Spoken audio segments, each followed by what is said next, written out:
California Uf, la mejor. ¿cómo me piden esa Mexicali? Cerveza Mexicali, positivamente no hay. Pura Mexicali, no hay mejor. La cerveza clara, pura, preferida en Baja California desde hace 2 generaciones. Refrésquese alegremente con pura Mexicali. Siempre preferida, pura, por su pureza, clara, pura Mexicali, no hay mejor. Pura Mexicali, no hay mejor. ¿Qué tal, amigos de esta página de Cuervos TV y su amigo y servidor Ángel Juárez de Estación Cuervos 1909? Estamos dentro del segmento comentando la historia y en esta ocasión estamos en la ciudad de Mexicali, aprovechando la conmemoración de los 120 años de vida de nuestra ciudad, ¿no? En esta ocasión vamos a hacer una entrevista al doctor Miguel Esteban Valenzuela, quien se ha dedicado a lo largo de su carrera y en sus estudios de historia de nuestra ciudad sobre un estudio minucioso sobre lo que fue la cervecería Mexicali en los años de la década de los años 20 y hasta su cierre. Pero qué mejor que el doctor Miguel Esteban Valenzuela nos platique un poco de los inicios de este bello edificio que tenemos a nuestros espaldas. A ver, doctor, bienvenido a esta página Cuervos TV. Muchas gracias por la oportunidad. Yo creo que platicar de la cervecería es algo muy importante para nuestra historia porque de cierta manera refleja mucho de lo que los mexicaneses hemos querido ser, ¿no? Desde que Mexicali es un pequeño poblado, ya para el año 23 que se inaugura la cervecería, se empiezan a trabajar estas ideas, esta imaginación social de la ciudad. La cervecería va a desarrollarse, pero a través de la ley seca que va a muy fuerte, lo comentamos en su momento, con la exportación, la venta a Estados Unidos, la venida de visitantes, pero después de que se prohíbe la prohibición, viene una etapa muy interesante porque entonces sí la cervecería de Mexicali como empresa tiene que empezar a buscar cómo competir con otras empresas que le van a hacer mella en el mercado local. De alguna manera esto la obliga a que se recomponga como empresa y a desarrollar todo lo que mayoritariamente conocemos hoy en día. Básicamente se habla de la cervecería en la etapa de la prohibición, pero la mayor parte de la vida de la cervecería no fue en la etapa de la prohibición, fue después de la prohibición, es decir, a partir del año 33, 34, y empieza pues una expansión comercial muy interesante al mando de su capitán, de su gran capitán, el señor Miguel González. Aunque Miguel González va a morir relativamente pronto, en el año 46, la siguiente va a ser otra etapa histórica en la cual la cervecería va a empujar fuertemente. Ah, qué bueno, interesante historia. ¿Y a qué se debería el motivo de don Miguel González el crear este bello edificio y la producción de la cerveza? En un principio me comentabas era la exportación, pero a ver, platícanos un poco cómo inició el proyecto de don Miguel. Bueno, podemos intuir, ¿verdad? Podemos deducir. Miguel González era un comerciante, primero empezó como agente aduanal, luego se casa con que ya comerciaba con turismo, comerciaba tarjetas postales, comerciaba los recuerdos, comerciaba esta idea, Jorge Ives, esta idea de México, lo cual llenaba mucho de curiosidad y de atención a los gringos que pasaban por Tijuana, básicamente, y cuando él se da cuenta que está la prohibición, hace esta famosa leyenda de que compra lotes de licor, ¿no? a un precio muy bajo ahí en San Diego, y luego lo revende en Baja California, tanto Tijuana como en Mexicali. A Miguel González esta actividad del comercio le va a redituar mucha liquidez, y la liquidez representa dinero, tiene mucho dinero, es lo que tiene que invertir, se da cuenta de la oportunidad para desarrollar una cervecería. Antes de que existiera la cervecería, ya se vendía cerveza en Mexicali, en Tijuana. La cerveza se compraba a través de los canales pues clandestinos, ¿no? Se compraba en Los Ángeles, se compraba en San Francisco. Se llegó a traer lotes de cerveza que se compraban en Canadá. A través de mar llegaban a Ensenada, y de Ensenada se repartían a esta región. Pero le nace la idea de que puede desarrollarse una fábrica de cerveza cuando conoce a William Viner, a Bill Viner. Adolfo es el hermano. Bill Viner se contactan, es muy probable que se hayan contactado a través de este juego de apuestas, de casinos, porque Viner jugaba mucho las apuestas, pero en el boxeo. él era muy aficionado al box. Binder viene a ser el maestro cervecero que va a desarrollar la fórmula de la cerveza Mexicali, y en esta plática, vamos a imaginarnos un poco en esta plática entre Miguel González y Binder, empiezan a cuajar la idea, ¿no? Algo muy importante que tenemos que tomar en cuenta: en esa época se vendía casi de manera exclusiva la cerveza lager, una cerveza, vamos a decirlo en estos términos, una cerveza un poquito pesada, un poquito fuerte, muy amargosa, es decir, una cerveza que da la personalidad de lo que es la cerveza. La cerveza estaba en aquellos años en aquellos tiempos de hace 100 años, estaba destinada para la gente ruda, los hombres, ¿no? Vamos a manejarlo de esa manera. Por lo tanto, la lager era como la cerveza más popular. Las cervecerías en el centro de México, la Superior, la Carta Blanca, la Modelo en un inicio, después cambió, la cerveza Victoria, todas ellas son del tipo lager, son cervezas pesadas. Bueno, con este preámbulo, lo que Binder le propone a González es desarrollar una cerveza diferente, y en la etiqueta dice, ¿verdad? Es una cerveza Pilsner. La cerveza Pilsner es una región de Bohemia, allá en Europa, en el centro de Europa, en donde en ese pueblo se hizo esa cerveza. Es una cerveza ligera, casi como tomar agua, como tomar algo refrescante, algo que disfrutas lo amargoso de la cerveza, pero no te sientes pesado en el estómago. Probablemente este fue el éxito de la cerveza Mexicali, porque representó abrir un mercado, un nuevo tipo de cerveza, una cerveza diferente, una cerveza distinta. Y obviamente, dado el clima, dado las condiciones del juego, la gente quería desvelarse, amanecerse. En esta época, decíamos, de la prohibición, la cerveza Pilsner era pues el toque ideal, ¿no? La cerveza Pilsner es un poquito, en términos actuales, como lo que conocemos como la cerveza Miller High Life, que de hecho la Miller High Life así se vende, como la champaña de las cervezas, ¿no? Este aspecto importante, este aspecto técnico de la cerveza, de la producción de cerveza, perdón, que Bill Binder le sugiere a González.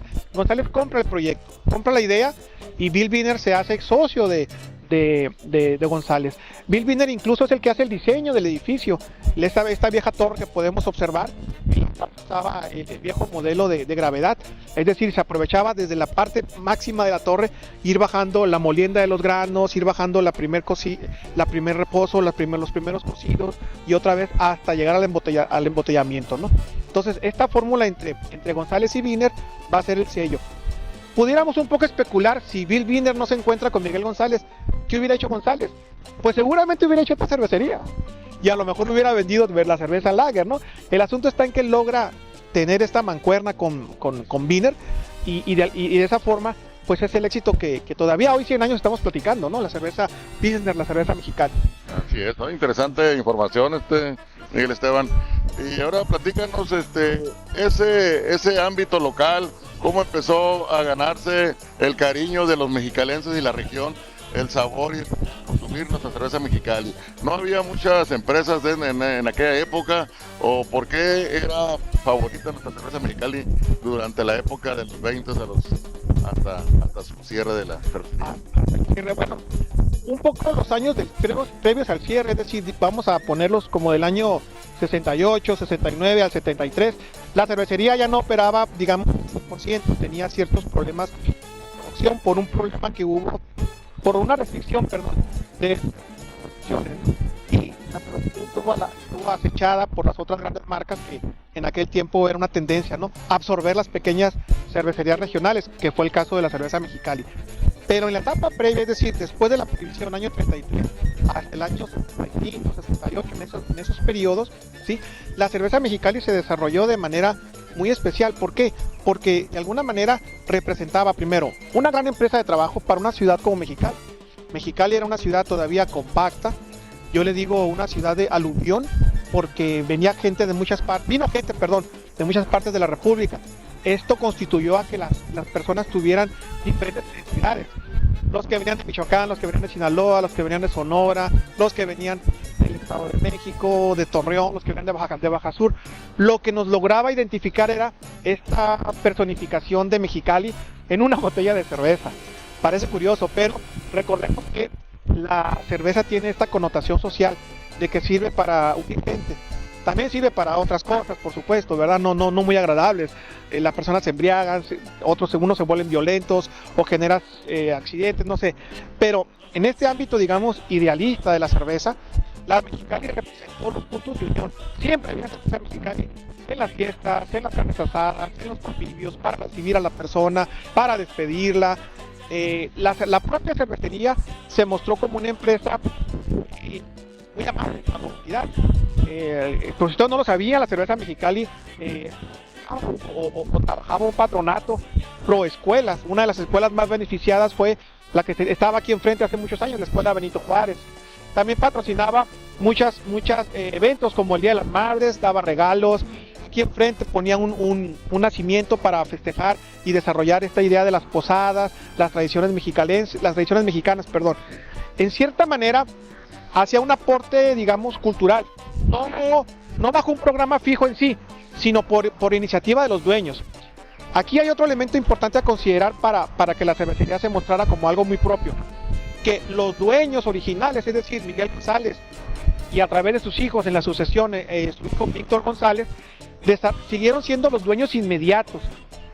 Trabajaban una idea empresarial casi como paternalista. Los empleados conocían al dueño, platicaban con él, el dueño los cuidaba, también los regañaba de forma directa. No había esta división que se hace hoy en los grandes corporativos, donde los dueños de las empresas ni siquiera están en la operación de la empresa, sino que hay una plantilla gerencial previa que nada tiene que ver con la empresa.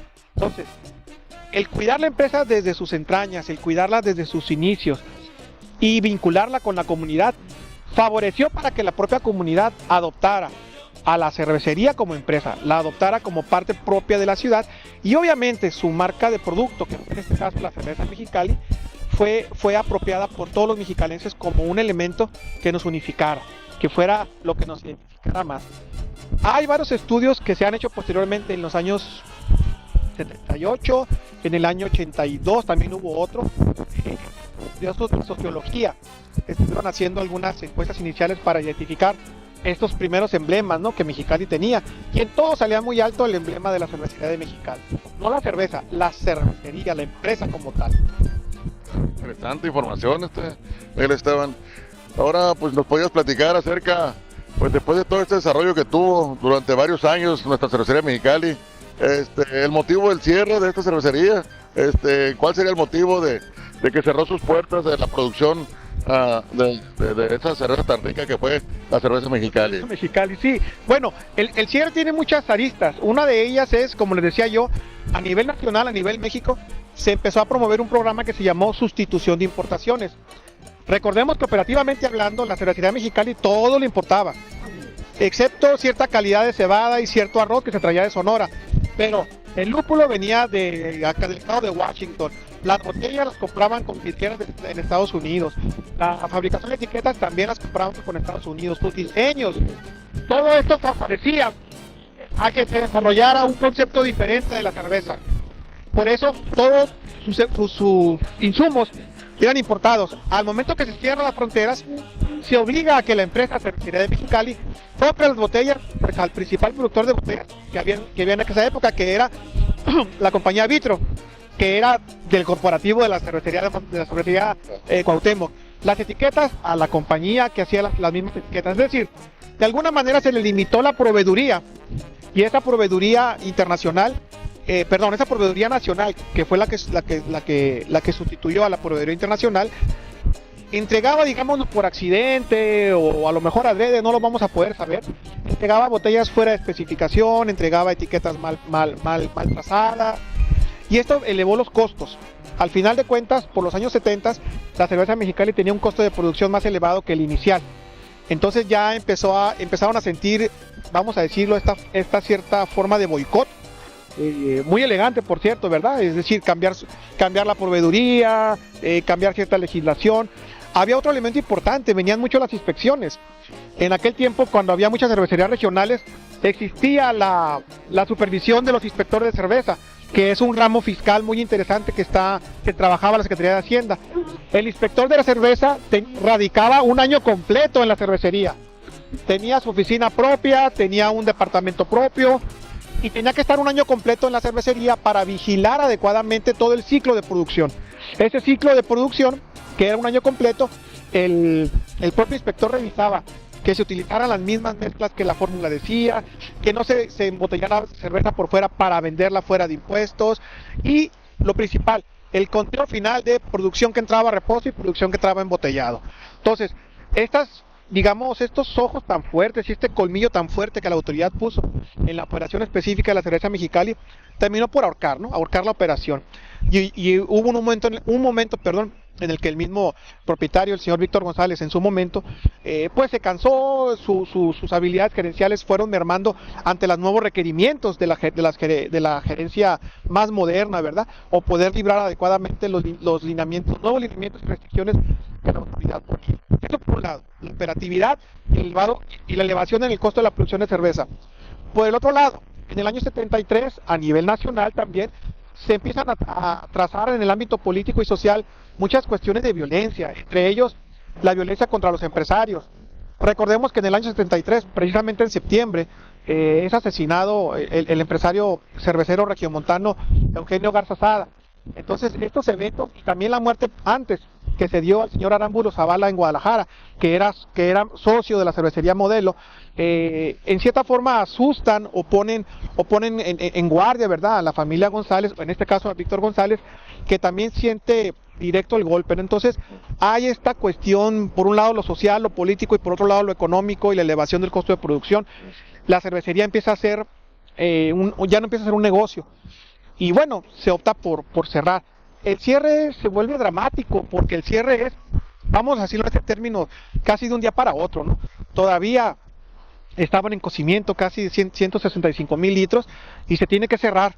Se cierra la producción, se apaga la caldera, se acaba el cocido, esos cocimientos que estaban haciendo, y empieza a tirarse cerveza. Se tira cerveza, se vienen los inspectores, se evalúa que se va a tirar la cerveza que estaba en reposo, la que estaba previa al embotellado y obviamente la que estaba cociendo.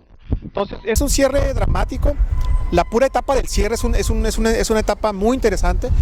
Se están apenas accediendo documentos, ¿no?, que es lo que tendríamos nosotros que también documentar, ¿no? Esa parte, el pináculo de la cervecería, que fue en los años 40 y 50, un poquito la estabilidad que se da en los 60, pero a partir del cierre de los 60 viene una caída en picada muy estrepitosa. Bueno, finalmente va a colapsar la cervecería. Sí, en efecto. Bueno, ya por último, Miguel Esteban, pues, ¿qué nos puede decir después del cierre? ¿Qué pasó durante ese trayecto, después del cierre de la cervecería, hasta llegar otra vez a conservarse el edificio tal como se ve, como era originalmente? ¿Qué me puedes decir desde el cierre hacia la fecha? ¿Cómo han transcurrido las cosas para este edificio?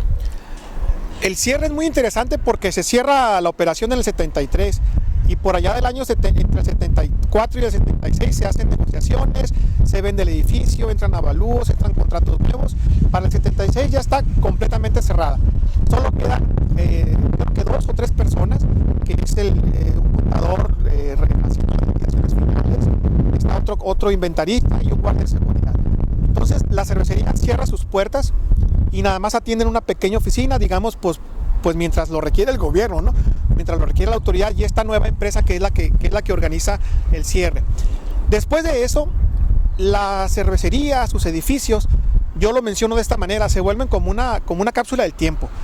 Se cierra tal cual, hay mucho inventario de botellas, mucho inventario de documentos, toda la historia documental de la cervecería ahí están, se quedan abiertos los archivos, se quedan abiertos los archiveros con los planos, se quedan también los reportes de producción, las bitácoras de los cocimientos.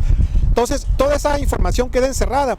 Y bueno, en aquellos años a mí me tocaba todavía la época de juventud, estábamos aquí cerca en la secundaria 18 y era un secreto a voces, ¿no? Había que venir a la cervecería, había que adentrarse a la cervecería, había que jugar esa aventura, había que demostrar que uno podía entrar y no tener miedo. Y pues unos entraban a hacer vandalismo, otros a tirarle al blanco a las botellas. Y otros más, los más curiosos, pues entrábamos a ver qué había en los cajones, ¿no? Y encontrábamos mucha documentación interesante. Documentación que, lo confieso, en aquel momento yo no la aprecié del todo, no se me hacía muy interesante, pero con el paso del tiempo y algo que se pudo haber rescatado en su momento, nos damos cuenta que es información. Es decir, esa gran cápsula del tiempo que la cervecería mantuvo, fue muy interesante, pero fue vandalizada. Mucha gente tiene colecciones completas de documentos, de bitácoras, no digamos etiquetas, botellas, latas. La comunidad en general en Mexicali aprecia esta colección, aprecia este coleccionismo de la cervecería de Mexicali, que es el reflejo de esta parte icónica y de identidad que la cervecería en cierta manera pues no cierta manera, sino de forma directa nos entregó. Hoy en día estas colecciones privadas, esta apertura de documentos han permitido desarrollar pues esta historia, ¿no?, que se está todavía construyendo. Hasta que vino pues en cuanto a la cápsula del tiempo, hasta que vino el queme pues el incendio, perdón, de la torre en enero del 86, y esto pues ya se cuenta otra historia, ¿no? Afortunadamente empresarios locales, entre ellos la familia Nelson y la familia Chacón, han logrado, y la familia Palmerín también, perdón, lograron desarrollar el edificio tal como es, lo cual yo creo que hay que alabarlo. Es un esfuerzo muy importante. Hubiera sido más provechoso pues, tumbar todo, ¿no?, y rehacer de nuevo, pero mantuvieron el edificio, y tal lo mantuvieron que ya las nuevas generaciones lo toman, ¿no? Nuestros hijos, nuestros nietos van a tomarlo como un icono permanente de la identidad de Mexicali. No, pues interesante entrevista aquí con nuestro compañero Miguel Esteban Valenzuela, también miembro de nuestra Sociedad de Historia Centenario de Mexicali. Pues qué bueno con esta información. Queremos también recordarles que en este año se cumplen 100 años de que se fundó esta cervecería. Ya un siglo está pasando, y qué mejor estar aquí nosotros en a espaldas de nosotros, este bello edificio. Posteriormente le vamos a compartir algunas imágenes donde van a apreciar detalles de lo que estaba platicando aquí el compañero Miguel Esteban Valenzuela sobre cómo se originó y cómo se realizó el proyecto y toda la trascendencia de la cervecería, que como él comenta es algo ya en particular propio para todos los mexicalenses que aquí vivimos. Es algo que lo tenemos como propio ya en nuestro ser, la cervecería Mexicali. La verdad que pues queremos agradecerle aquí la entrevista aquí a Miguel Esteban Valenzuela, y muchas gracias por todo su apoyo, y esperemos que les guste esta entrevista y saquen algo provechoso, y los invitamos próximamente. Esperemos que se haga algo para los festejos del 100 aniversario de este bello edificio. Claro que sí, claro que sí. Muchas gracias. Muchas gracias, Miguel Esteban. A la orden. Gracias. Muchas gracias a ustedes. Hasta luego. Hasta luego. Gracias. Pura Mexicali, clara, es la cerveza pura de Baja California, la mejor. Mexicali, más sabrosa, Siempre preferida pura, por su pureza. clara, pura Mexicali, no hay mejor.